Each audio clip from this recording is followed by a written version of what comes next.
Welcome to Saranya TV. ముందుగా headlines చూద్దాం. తిరుమల కోట్ల మంది హిందువుల పుణ్యక్షేత్రమన్న చంద్రబాబు భక్తుల మనోభావాలను పరిరక్షించేందుకు తమ ప్రభుత్వం ప్రాధాన్యతను ఇస్తుందని వ్యాఖ్య. ఆలయ ఆచారాలకు భిన్నంగా ఎవరూ వ్యవహరించవద్దని విన్నపం.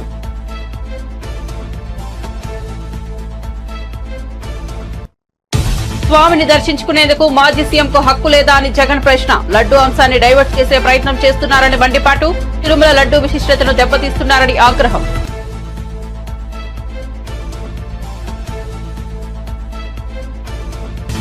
దసరా తర్వాత ఏపీకి 4 కుంకి ఏనుగులు వెల్లడించిన కర్ణాటక మంత్రి ఈశ్వర్ బి ఖండ్రే.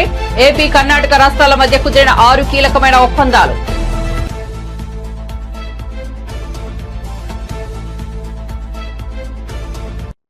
హైదరాబాద్ లోని పొంగిలేటి నివాసంలో ఈడీ రైడ్స్.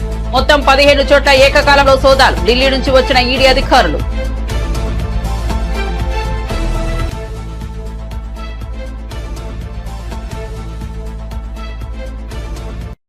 తిరుమల డిక్లరేషన్ పై జగన్ సంతకం పెట్టరన్న భూమన.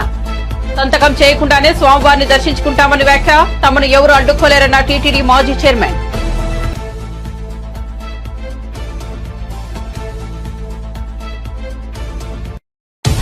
జగన్ పెళ్లి క్రైస్తవ సాంప్రదాయం ప్రకారం జరిగిందన్న ఆనం. వైఎస్ సమాధి వద్ద శివ ఉంటుందని వ్యాఖ్య. తిరుమల డిక్లరేషన్ పై జగన్ సంతకం చేయాల్సిందేనన్న ఆనం.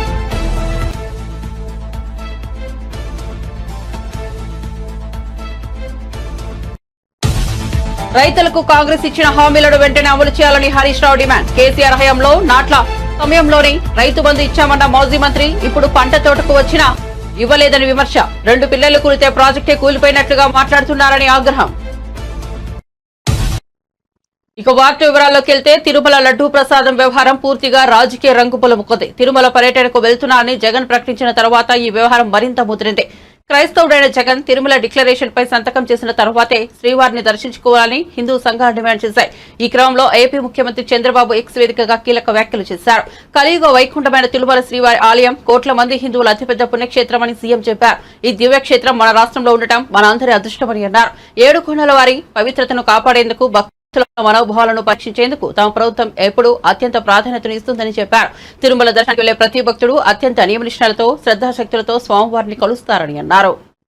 తెలంగాణలో ఇటీవల భారీ వర్షాలు వరదలకు నిరాశ్రయులుగా మారిన ప్రజలను ఆదుకోవడానికి రిలయన్స్ కంపెనీ ముందుకు వచ్చింది. కంపెనీ తరఫున 20 కోట్ల విరాళం ప్రకటించింది. ఈ మేరకు శుక్రవారం రిలయన్స్ కంపెనీ యజమాని ముఖేష్ అంబానీ, ఆయన భార్య నీతా అంబానీ తరఫున వచ్చిన ప్రతినిధులు ముఖ్యమంత్రి రేవంత్ రెడ్డిని కలుసుకున్నారు. కంపెనీ తరఫున 20 కోట్ల విరాళానికి సంబంధించిన చెక్కును అందజేశారు. రిలయన్స్ కంపెనీ ప్రజాప్రతినిధులతో పాటు ఈ కార్యక్రమంలో మంత్రి తుమ్మల నాగేశ్వరరావు కూడా ముఖ్యమంత్రి రేవంత్ రెడ్డిని కలుసుకున్నారు. కాగా వరద బాధితులకు సాయం చేయడానికి ముఖ్యమంత్రి రిలీఫ్ ఫండ్ కు విరాళాలు వెల్లువెత్తుతున్నాయి. పలువురు సినీ రాజకీయ ప్రముఖులతో పాటు సామాన్యులు కూడా తోచిన విరాళం పంపిస్తున్నారు. దసరా తర్వాత ఆంధ్రప్రదేశ్ రాష్ట్రానికి మావోలతో సహా 4 కుంకి ఏనుగులను పంపడానికి సిద్ధంగా ఉన్నామని తెలిపారు కర్ణాటక మంత్రి ఈశ్వర్ బి ఖండ్రే. ఆంధ్రప్రదేశ్ కర్ణాటక రాష్ట్రాల మధ్య 6 కీలకమైన ఒప్పందాలు జరిగాయి.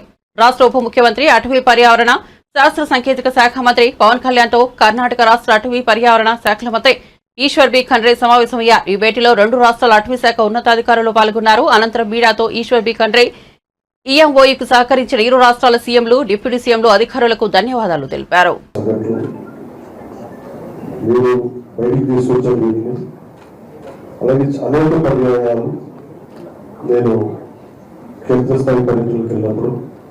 మా దృష్టికి తీసుకొచ్చారు కొన్ని సంవత్సరాలు. అందుకని విధానాన్ని ప్రాక్టికల్గా చూసినప్పుడు కొత్త ప్రభుత్వం శ్రీ నారా చంద్రబాబు నాయుడు గారి ఆధ్వర్యంలో ఉన్న ఎన్డీఏ ప్రభుత్వం అధికారంలో రాగానే డిప్యూటీ సీఎంగా అటవీ పర్యావరణ శాఖ చేపట్టగానే నాకు మొట్టమొదటి చేయదలుచుకుంది పంట పొలాన్ని విధ్వంసం చేస్తున్న ఈ ఏనుగు సమస్య ఎలా తీర్చాలని మన పిసిసిఎఫ్ ఆంధ్రప్రదేశ్ వారిని అడిగారు, చిరంజీవి చౌదరి గారిని అడిగారు. అడిగితే ఇలాంటి బాగా ఎదుర్కోగలిగే సత్తా సమర్థత కర్ణాటక అటవీ శాఖకు ఉంది. మనం మన అప్రోచ్ చేసి కొంత సహాయం చేసే అవకాశాలు ఉన్నాయని వెంటనే మన చిరంజీవి చౌదరి గారు అని కాంటాక్టివిటీస్ ఆయన సమకాలీకులు ఉన్న అటవీ శాఖలో కర్ణాటక అటవీ శాఖకు వెళ్తే వెంటనే స్పందించి గౌరవ అటవీ పర్యావరణ శాఖ మంత్రి శ్రీ ఈశ్వర్ ఖండ్రే గారి దృష్టికి తీసుకెళ్ళగానే వెంటనే చాలా పెద్ద మనసుతోటి చాలా సాధారణంగా ఆహ్వానించి వాళ్ళు సభ్యులు రమ్మని చెప్పండి, వాళ్ళు ఏం చేయగలిగారో చేద్దామని చెప్తే వెంటనే నేను 48 గంటలు నాకు అపాయింట్మెంట్ ఇచ్చారు. లెస్ దాన్ 48 hours మొత్తం సిద్ధం చేశారు. విధానసౌధకి వెళ్ళాను. కర్ణాటకలోని విధానసౌధకి వెళ్ళి కూర్చుంటే చాలా ఆంధ్రప్రదేశ్ నుంచి మన ప్రజలందరూ తరఫున సమస్యలు వినియోగించాను. దానికి ముందే కర్ణాటక గౌరవ ముఖ్యమంత్రి శ్రీ సిద్ధరామయ్య గారి దగ్గరికి కలిశాను. వారికి కూడా తెలియజేసి వారు ఒకటే చెప్పారు, సంపూర్ణమైన మద్దతు ఉంటుంది మీకు అని చెప్పారు.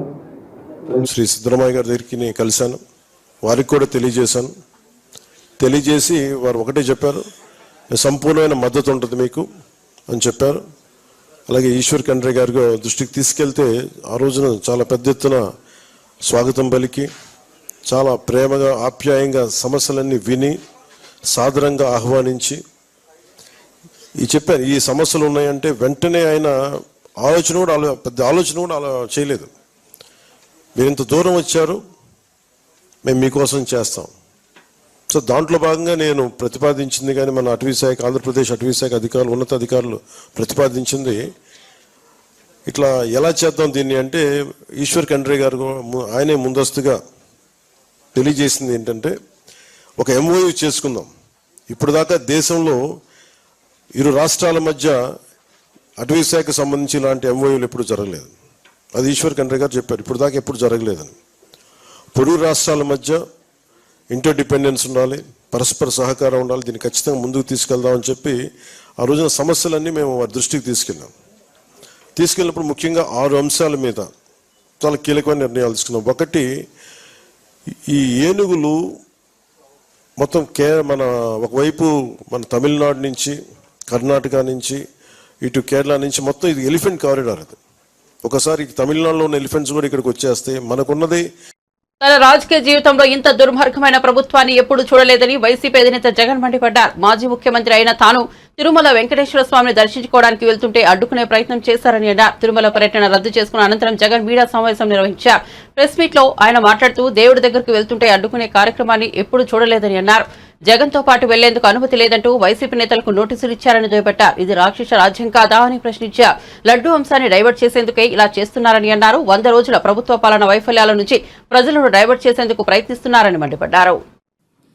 ఆశ్చర్యం ఏమిటంటే తెలుసా, ఈ మాదిరిగా వైఎస్ఆర్సీపీకి సంబంధించిన కార్పొరేటర్లకు, ఈ మాదిరిగా వైఎస్ఆర్సీపీకి సంబంధించిన నాయకులకు, ఈ మాదిరిగా వైఎస్ఆర్సీపీకి సంబంధించిన అనేక మంది శ్రేణులకు ఈ మాదిరిగా నోటీసులు ఇవ్వడం,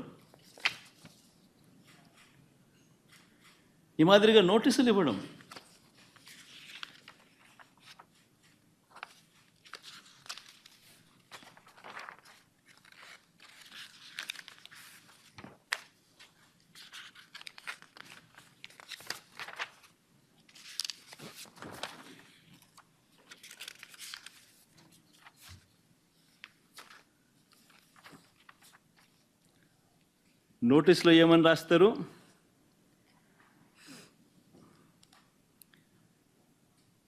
మాజీ ముఖ్యమంత్రి సభ్యులు వైఎస్ జగన్మోహన్ రెడ్డి గారు తిరుమల తిరుపతి సందర్శన ఉన్నందున సదరు కార్యక్రమానికి అనుమతి లేనందున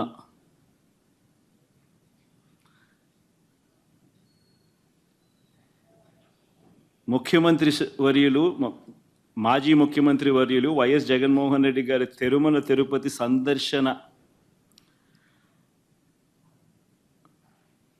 సందర్శనకు సదరు కార్యక్రమానికి అనుమతి లేనందున మీ ఆధ్వర్యంలో కార్యకర్తలతో మరియు మీ సొంత వాహనాలలో బయలుదేరి తిరుపతికి చేరుకుని వారు నిర్వహించే కార్యక్రమంలో పాల్గొంటారని సమాచారం.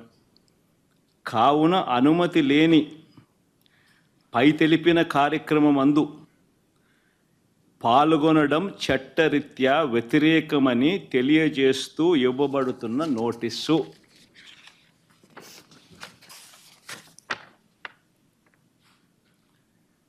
ఒక రాష్ట్ర మాజీ ముఖ్యమంత్రి జగన్మోహన్ రెడ్డి అనే వ్యక్తి, ఒక రాష్ట్ర మాజీ ముఖ్యమంత్రి అయిన జగన్మోహన్ రెడ్డికి తిరుమల తిరుపతి దేవస్థానంలో దేవుడిని దర్శించుకునేందుకు వెళ్తాను అనంటే, వెళుతున్న నేపథ్యంలో మీకు పర్మిషన్ లేదు,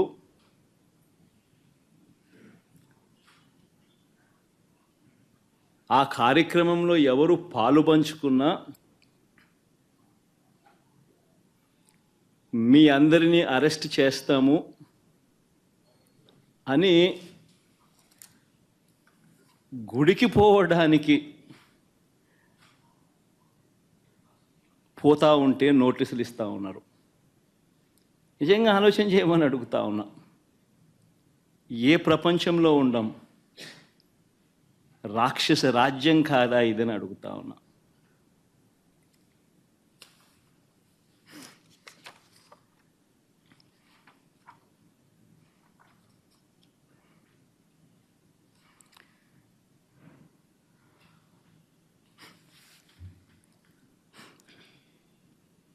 ఒకవైపునేమో నన్ను ఇలా వెళ్ళనివ్వకుండా, ఒకవైపున వైఎస్ఆర్సీపీ శ్రేణులెవరూ కూడా వెళ్ళనివ్వకుండా ఈ మాదిరిగా నోటీసులు ఒకవైపున ఇస్తూ, మరోవైపున టీవీలలో చూస్తే ఆశ్చర్యకరమైన విషయాలు,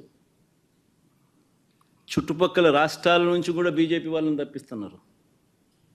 మరి బీజేపీ పై వాళ్ళకు తెలుసో తెలీదో నాకైతే తెలియదు, కానీ వైసీపీ అధినేత జగన్ ఒక హాఫ్ టికెట్ అని టీడీపీ నేత ఆనం వెంకటరమణారెడ్డి తీవ్ర వ్యాఖ్యలు చేశారు.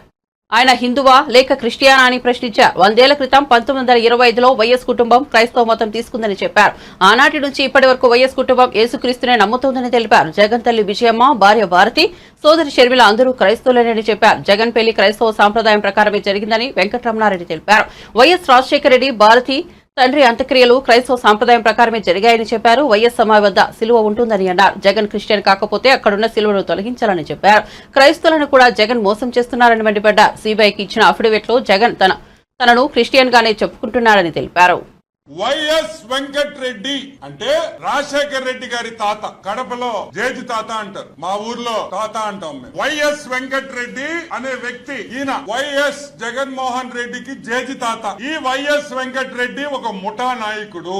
ఈ వైఎస్ వెంకటరెడ్డి 1925 అంటే కరెక్ట్ గా 100 ఏళ్లు వెనక క్రిస్టియన్ గా, క్రైస్తవుడుగా ఇతను మారాడు.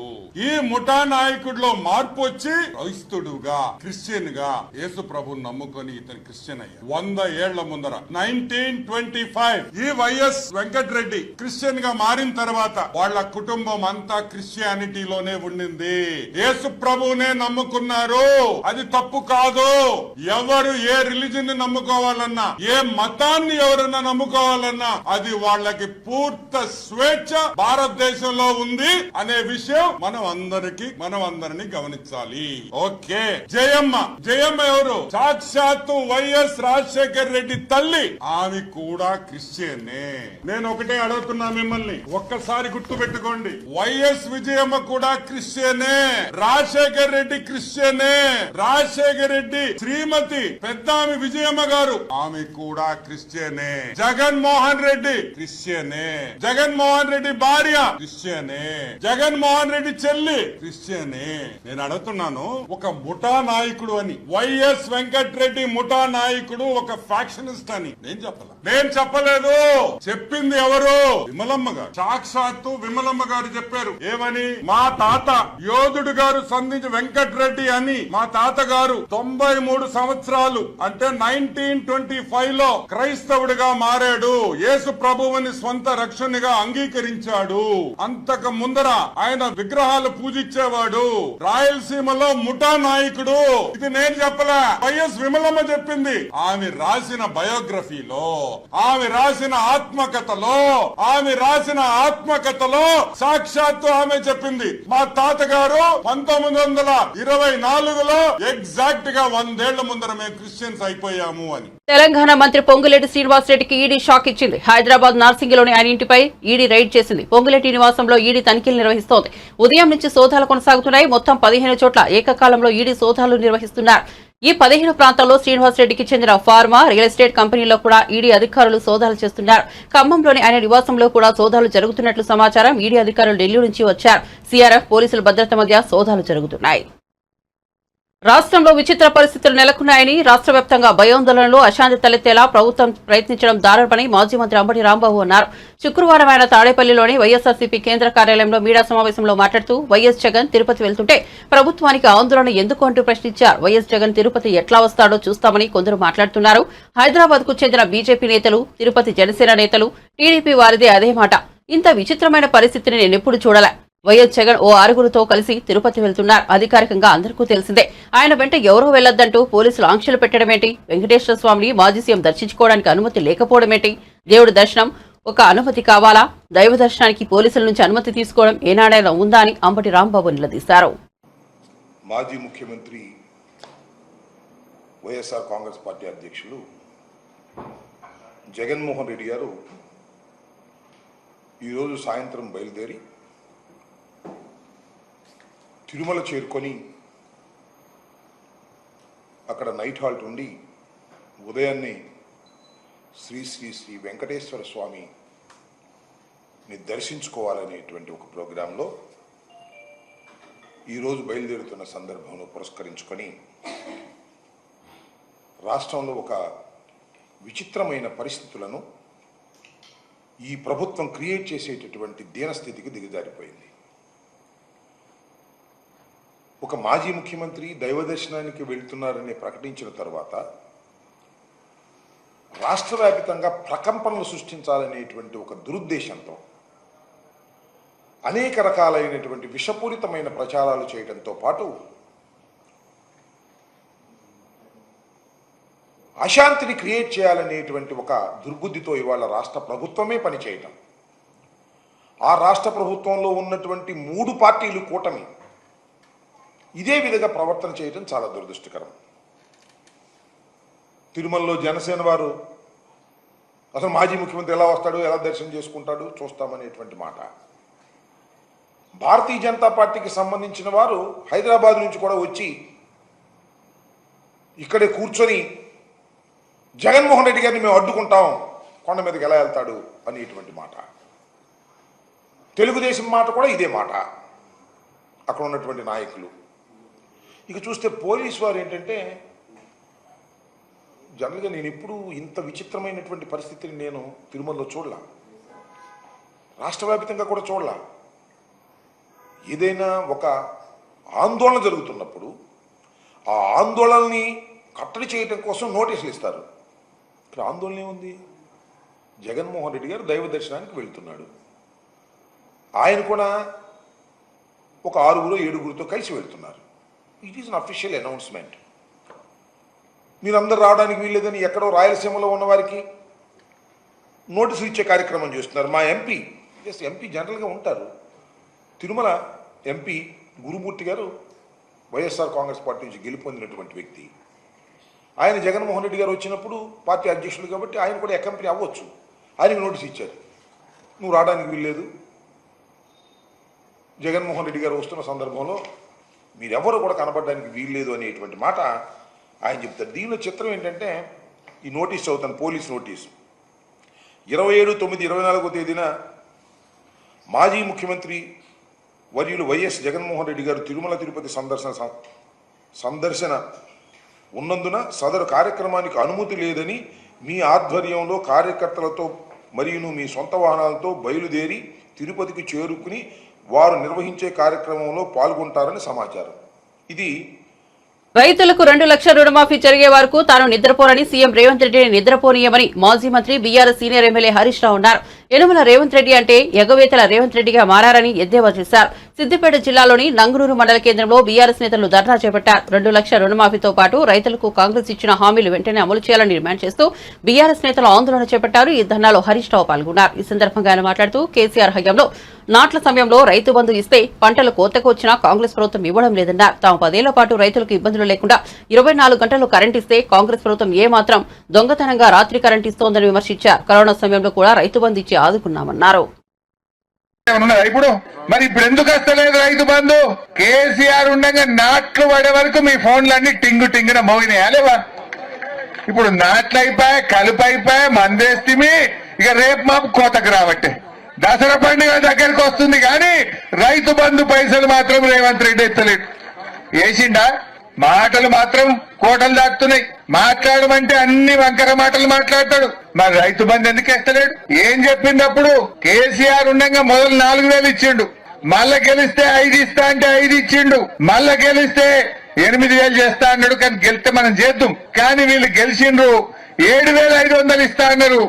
ఇవాళ ఇప్పటి వరకు సప్పులు లేదు. పోయిన యాసంగిలా 5,000 ఇచ్చిండు, 2,500 ఎగబెట్టిండు. ఈ వానకాలం ఇస్తాము అన్నారు. ఈ వానకాలం 7,500 లేదు, 5,000 కూడా లేదు. ఆయన 5,000 కూడా రాలేదు. రైతు బంధు వల్లేదని 3 పైసల మిత్తికి తెచ్చినా అని మా దుర్గారెడ్డి గారు బాధపడబట్టే. ఇంకొకరు 2 రూపాయల మిత్తికి తెచ్చినా అన్నాడు. యాదగిరి 2 రూపాయల మిత్తికి తెచ్చినా అన్నాడు. నువ్వు రైతు బంధు అయ్యాక ఇలా అప్పుల పాలు చేస్తున్నాడు రైతుల్ని. ఇవాళ కేసీఆర్ ఉండగా వస్తే ఇంత దున్ననీకి ట్రాక్టర్ కిరాయకో, మందు బస్తాలకో, కలుపు మందం ఇంత ఆసరైండు మన కేసీఆర్. వీళ్ళేంది ఏదో ఒక కుంటి సాకులు చెప్పి, అబద్దాలు చెప్పి ఇప్పటిదాకా రైతు బంధు పైసలు కూడా ఇవ్వట్లేదు. ఏమైంది? కరోనా వచ్చిన కష్టకాలంలో కేసీఆర్ ఇస్తాడెట్లా?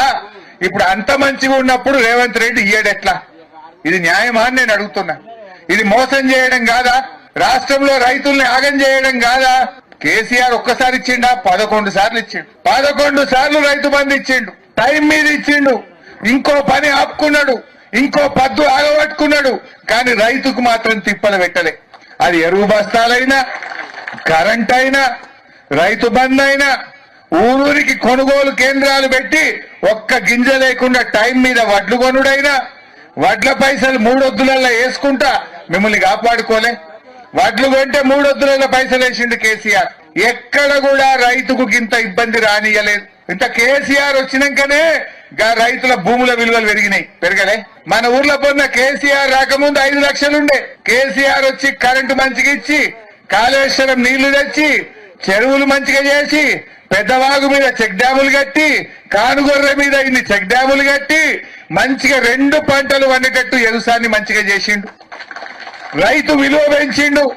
ఆ దెబ్బకు రైతు చేతిలో ఉండే భూమి విలువ పెరిగింది. 5 లక్షలున్న భూమి నంగునూరు మండలంలో ఏ ఊర్లో పోయినా 25 లక్షలు 30 లక్షలకు ఎకరం అయ్యేటట్టు చేసిండా లేదా కేసీఆర్? ఇప్పుడు కాంగ్రెస్ వాడు వచ్చినాక కొండ్రోడే లేడు. ఇంత లగ్గం ఉన్నదనో, ఏదన్నా ఆపద పడ్డదనో, ఓ అద్దపిగడు అమ్ముకుందామంటే కూడా మరి కూడా చూస్తలేడు.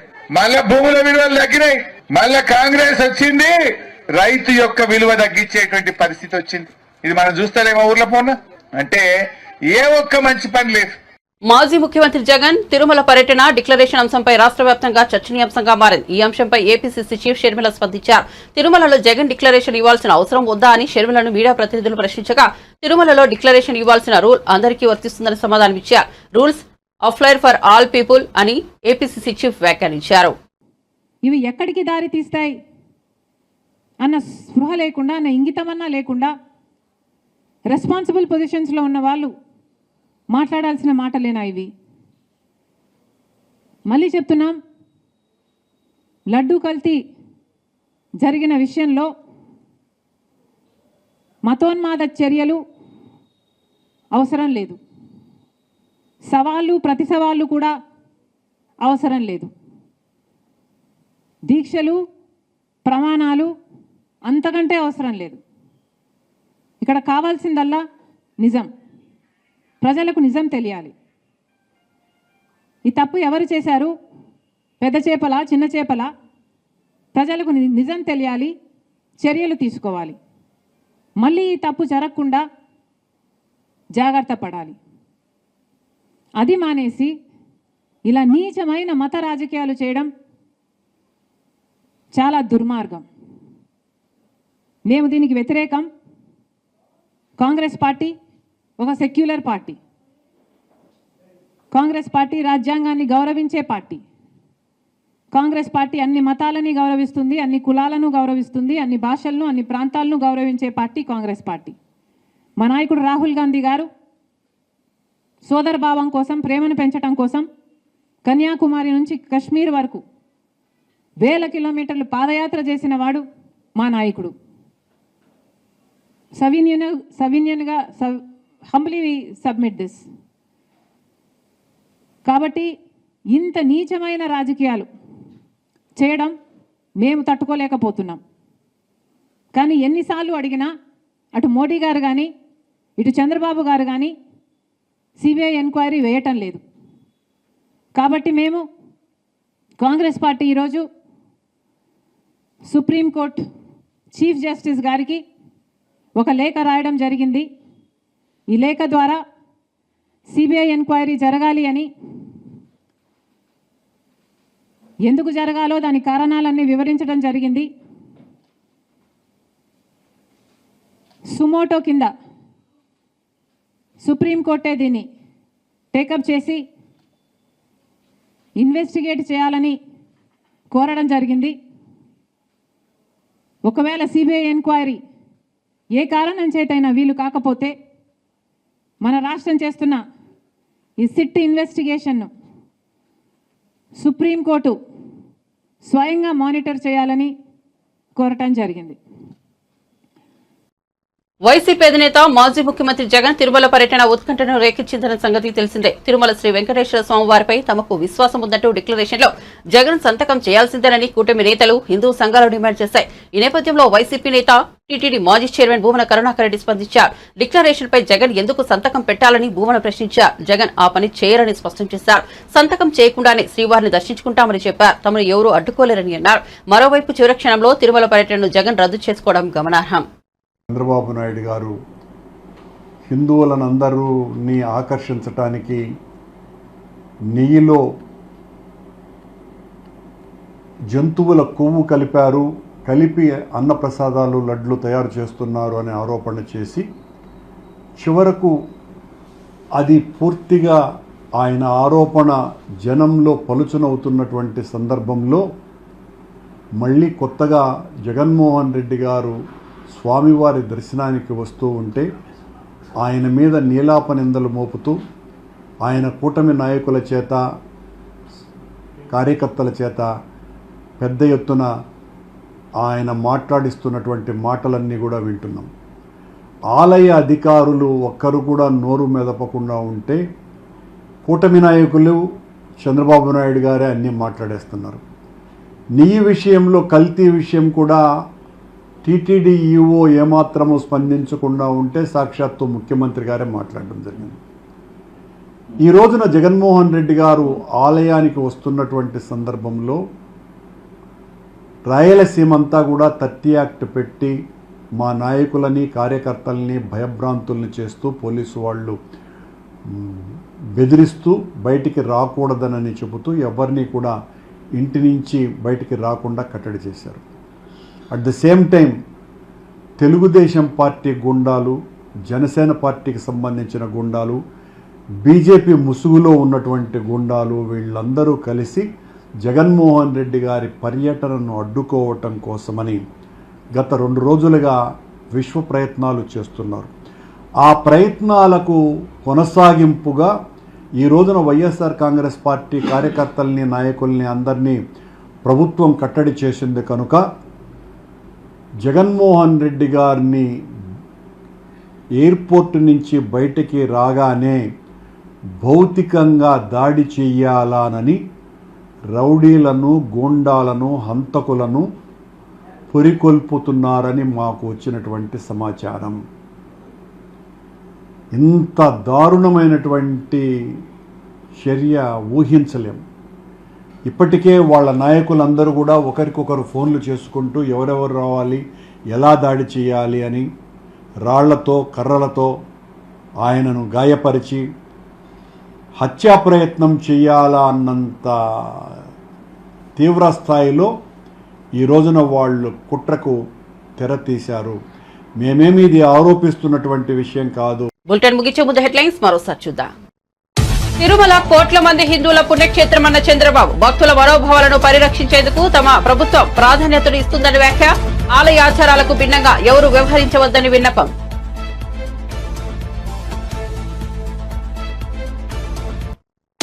స్వామిని దర్శించుకునేందుకు మాజీ సీఎంకు హక్కు లేదా అని జగన్ ప్రశ్న. లడ్డూ అంశాన్ని డైవర్ట్ చేసే ప్రయత్నం చేస్తున్నారని మండిపాటు. తిరుమల లడ్డూ విశిష్టతను దెబ్బతీస్తున్నారని ఆగ్రహం.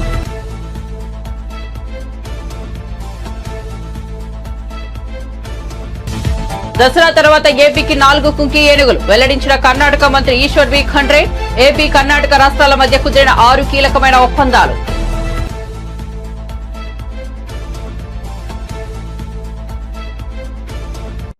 హైదరాబాద్ లోని పొంగిలేటి నివాసంలో ఈడీ రైడ్స్. మొత్తం 15 చోట్ల ఏకకాలంలో సోదాలు. ఢిల్లీ నుంచి వచ్చిన ఈడీ అధికారులు.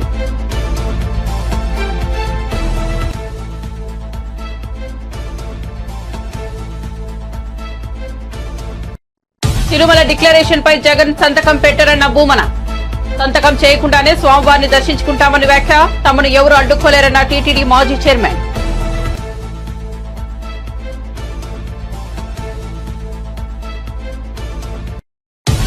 జగన్ పెళ్లి క్రైస్తవ సాంప్రదాయం ప్రకారం జరిగిందన్న ఆనం.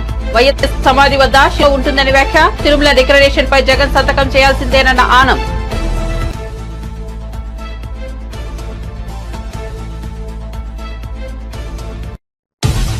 రైతులకు కాంగ్రెస్ ఇచ్చిన హామీలను వెంటనే అమలు చేయాలని హరీష్ రావు డిమాండ్. కేసీఆర్ హయాంలో నాట్ల సమయంలోనే రైతు బంధు ఇచ్చామన్న మాజీ మంత్రి ఇప్పుడు పంట తోటకు వచ్చినా ఇవ్వలేదని విమర్శ. 2 పిల్లలు కూలితే ప్రాజెక్టే కూలిపోయినట్లుగా మాట్లాడుతున్నారని ఆగ్రహం. మరిన్ని అప్డేట్స్ కోసం చూస్తూనే ఉండండి సరైన టీవీ.